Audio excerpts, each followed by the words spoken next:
नमस्कार विद्यार्थियों, मैं राजेश गुप्ता, सहायक आचार्य राजनीति विज्ञान, बाबू शोभाराम राजकीय कला महाविद्यालय अलवर। आज जिस टॉपिक पर हम चर्चा करेंगे वो है महाधिवक्ता। महाधिवक्ता,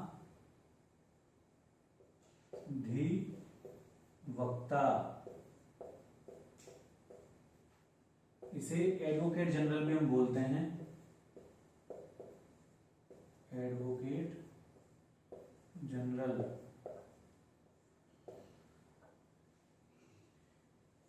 ये महाधिवक्ता है, वो राज्य कार्यपालिका का भाग है। जिस प्रकार जो महान्यायवादी है वो जो भारत सरकार की जो कार्यपालिका है उनके वो भाग हैं, उसी प्रकार जो महाधिवक्ता है वो राज्य कार्यपालिका के भाग है। महाधिवक्ता राज्य के मंत्रिपरिषद के सदस्य नहीं है। जिस प्रकार महान्यायवादी भी देश की मंत्रिपरिषद के हिस्से नहीं है, लेकिन वो जिस प्रकार महान्यायवादी देश के कार्यपालिका के भाग हैं, उसी प्रकार जो महाधिवक्ता है वो भी राज्य की कार्यपालिका के भाग हैं। राज्य कार्यपालिका में जिन जिन अधिकारियों के नाम आते हैं, जैसे राज्यपाल, मुख्यमंत्री, सारे मंत्री और महाधिवक्ता, तो राज्य कार्यपालिका में भी महाधिवक्ता का नाम आता है। यद्यपि ये मंत्रिपरिषद के सदस्य नहीं हैं, फिर भी राज्य कार्यपालिका के भाग के रूप में महाधिवक्ता का नाम शामिल है। तो अब हम महाधिवक्ता के बारे में पढ़ रहे हैं, लेकिन महाधिवक्ता पर जब हम चर्चा कर रहे हैं तो हमारे लिए महाधिवक्ता के साथ साथ यहां पर महान्यायवादी से संबंधित तुलना करना भी जरूरी हो जाता है। महान्यायवादी पर मैं अपना पूर्व में वीडियो अपलोड कर चुका हूं। आप महान्यायवादी के बारे में उस वीडियो को पढ़ सकते हैं। फिर भी चूंकि हम महाधिवक्ता पढ़ रहे हैं, इसलिए दोनों का कंपेयर करना जरूरी है।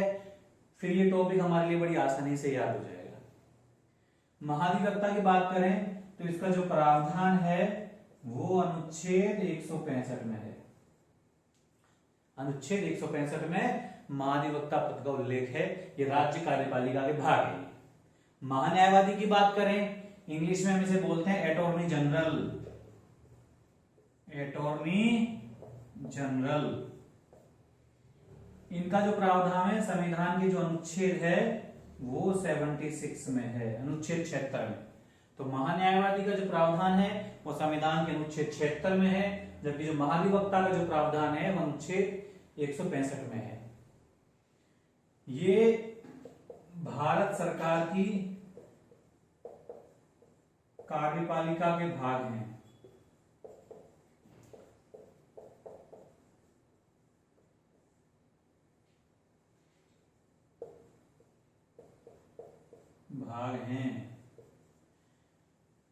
जो भारत सरकार की जो कार्यपालिका के जिन अधिकारियों के नाम आते हैं, जिसमें राष्ट्रपति भी है, प्रधानमंत्री, सारे मंत्री और महान्यायवादी, ये भारत सरकार की कार्यपालिका में आते हैं।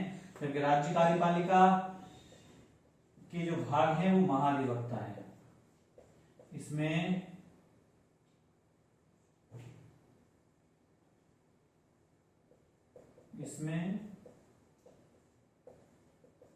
राज्यपाल, मुख्यमंत्री, मंत्रिपरिषद के सदस्य और महाधिवक्ता शामिल है। फिर हम बात करते हैं तीसरी बात, जो महान्यायवादी है उनकी नियुक्ति राष्ट्रपति महोदय करते हैं। नियुक्ति कौन करेंगे? राष्ट्रपति। जबकि जो इनकी नियुक्ति है वो करेंगे राज्यपाल महोदय।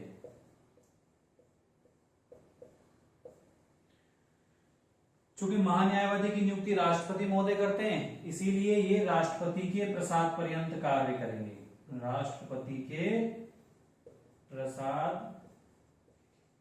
पर्यंत कार्य, और ये करते हैं राज्यपाल के प्रसाद पर्यंत। राज्यपाल के प्रसाद पर्यंत कार्य करेंगे। कई बार पूछा जाता है ना कि महाधिवक्ता का कार्यकाल कितना है। महाधिवक्ता का कार्यकाल है राज्यपाल के प्रसाद पर्यंत, जिस प्रकार जो महान्यायवादी का जो कार्यकाल है वो है राष्ट्रपति के प्रसाद पर्यंत। इनका जो वेतन है वो भी कौन निर्धारित करेंगे? राज्यपाल महोदय। जो राज्यपाल महोदय निर्धारित करें वो इन्हें महाधिवक्ता को वेतन प्राप्त होगा। जिस प्रकार महान्यायवादी को वेतन वह प्राप्त होगा जो राष्ट्रपति महोदय निर्धारित करें। इस प्रकार जो महाधिवक्ता हैं वो राज्यपाल के प्रसाद पर्यंत का कार्य करते हैं क्योंकि उनकी नियुक्ति राज्यपाल महोदय करते हैं। उसी प्रकार जो महान्यायवादी है उनकी नियुक्ति राष्ट्रपति महोदय करते हैं, इसलिए वो राष्ट्रपति के प्रसाद पर्यंत कार्य करते हैं। जो महाधिवक्ता है वो राज्य का सर्वोच्च विधि अधिकारी है। राज्य का सर्वोच्च विधि अधिकारी, राज्य का सर्वोच्च विधि अधिकारी। जबकि महान्यायवादी है वो भारत सरकार का सबसे बड़ा विधि अधिकारी होता है। भारत सरकार का सबसे बड़ा विधि अधिकारी, सबसे बड़ा विधि अधिकारी जो है वो अटॉर्नी जनरल होता है। इसे राज्य के सभी न्यायालयों में सुनवाई का अधिकार है महान्यायवादी को, जबकि जो अटॉर्नी जनरल है, जो महान्यायवादी है, उसे भारतीय संघ में आने वाले जितने भी न्यायालय हैं उन सभी में सुनवाई करने का अधिकार है। जो महान्यायवादी है उसे संसद की कार्रवाई में भाग लेने का अधिकार है, चर्चा में भाग लेने का अधिकार है, लेकिन वो मतदान नहीं कर सकता। संविधान के अनुच्छेद 88 में बताया गया है महान्यायवादी के बारे में। संविधान के अनुच्छेद 177, संविधान के अनुच्छेद 177 में कहा गया है कि महाधिवक्ता को भी राज्य विधानमंडल के जो सदन हैं उनकी कार्रवाई में भाग लेने का अधिकार है, बोलने का अधिकार है, चर्चा में भाग लेने का अधिकार है, लेकिन वो मतदान में शामिल नहीं हो सकते, मतदान में भाग नहीं ले सकते। ये महाधिवक्ता के बारे में प्रावधान है। तो जहां ब्रिटेन में जो महान्यायवादी है वो मंत्रिपरिषद का हिस्सा होता है, लेकिन भारत के संदर्भ में बात करें तो महान्यायवादी मंत्रिपरिषद, जो केंद्रीय मंत्रिपरिषद है, उसके वो भाग नहीं होते। उसी प्रकार जो महाधिवक्ता है वो राज्य कार्यपालिका के तो भाग हैं, लेकिन राज्य मंत्रिपरिषद में वो शामिल नहीं होते हैं, राज्य मंत्रिपरिषद की ओर से नहीं है। तो ये महाधिवक्ता और महान्यायवादी दोनों की तुलनात्मक स्टडी है। हम महाधिवक्ता के बारे में जानकर महान्यायवादी को और या फिर महान्यायवादी के बारे में जानकर हम महाधिवक्ता को बहुत आसानी से समझ सकते हैं। महाधिवक्ता का जो मुख्य कार्य है वो राज्य को विधि संबंधी परामर्श देना, विधि संबंधी जो विषय हैं उन पर सरकार को परामर्श देना, राज्य सरकार को परामर्श देना, और राज्यपाल जो कार्य सौंपे वो महाधिवक्ता करता है। इस प्रकार महाधिवक्ता विधि संबंधी एक बहुत बड़ा पद है जो राज्य के संदर्भ में है, जबकि देश के संदर्भ में यदि हम विधि अधिकारी की बात करें, सबसे बड़े जो विधि अधिकारी के पद की बात करें तो वो महान्यायवादी हैं।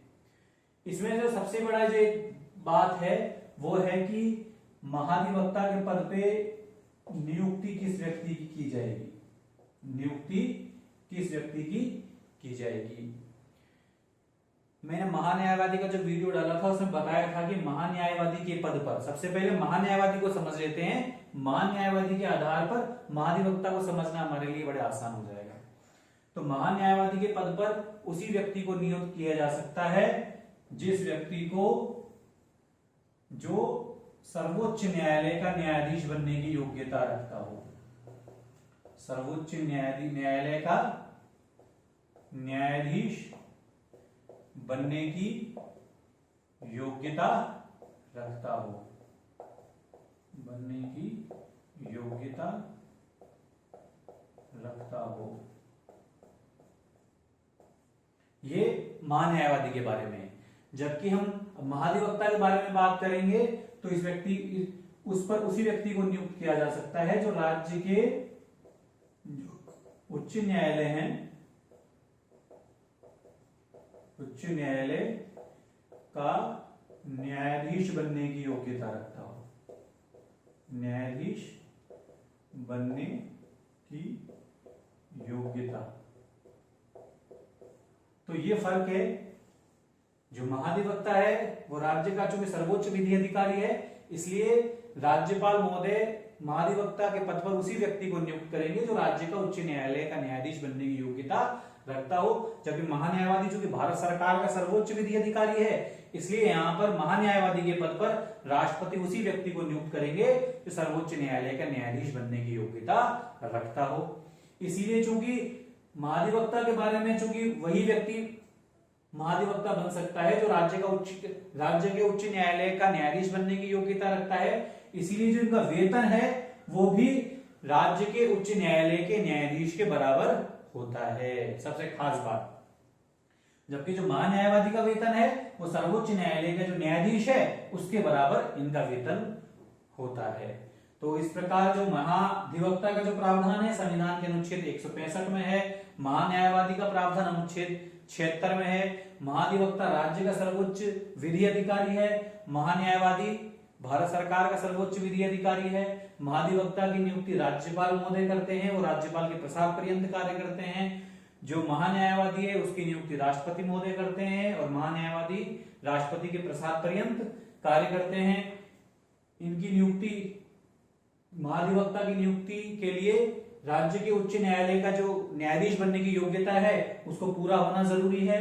जबकि महान्यायवादी के लिए सर्वोच्च न्यायालय का न्यायाधीश बनने की जो योग्यता जो व्यक्ति रखता है वही व्यक्ति महान्यायवादी के पद पर सुशोभित हो सकता है, महान्यायवादी का पद वो धारण कर सकता है। संविधान के अनुच्छेद 177 के अनुसार राज्यपाल को राज्य विधानमंडल की कार्यवाही में भाग लेने का अधिकार है, चर्चा करने का अधिकार है, लेकिन वो सदन में मतदान में भाग नहीं ले सकते। इसी प्रकार महान्यायवादी के संबंध में अनुच्छेद है 188, उसके अंतर्गत ये प्रावधान है कि संसद की कार्यवाही में महान्यायवादी भाग ले सकते हैं, चर्चा कर सकते हैं, सरकार की तरफ से कोई जवाब पेश कर सकते हैं, लेकिन वो मतदान में भाग नहीं ले सकते। तो इस पर आज हमने महान्यायवादी को जाना और महान्यायवादी के साथ साथ जो महान्यायवादी को तो हमने जाना ही जाना है, जिसके बारे में पूर्व में वीडियो में अपलोड कर चुका हूं। इसके अलावा जो नया टॉपिक है हमारा महाधिवक्ता, इसको भी हमने बड़ी आसानी से समझ लिया है। दोनों को कंपेयर भी हम कर सकते हैं। इसके लिए महाधिवक्ता और महान्यायवादी, इन दोनों ही टॉपिकों को समझना हमारे लिए बहुत ज्यादा आसान हो चुका है। इन जितने भी मैंने भारतीय संविधान पर वीडियो बनाए हैं उनकी लिंक मैं आपको इस वीडियो के डिस्क्रिप्शन में आपको मैं दे दूंगा। आप चाहें तो उन सबको पढ़ सकते हैं, उन वीडियो के आधार पर अपना ज्ञान बढ़ा सकते हैं। आपका बहुत बहुत धन्यवाद। Thank you.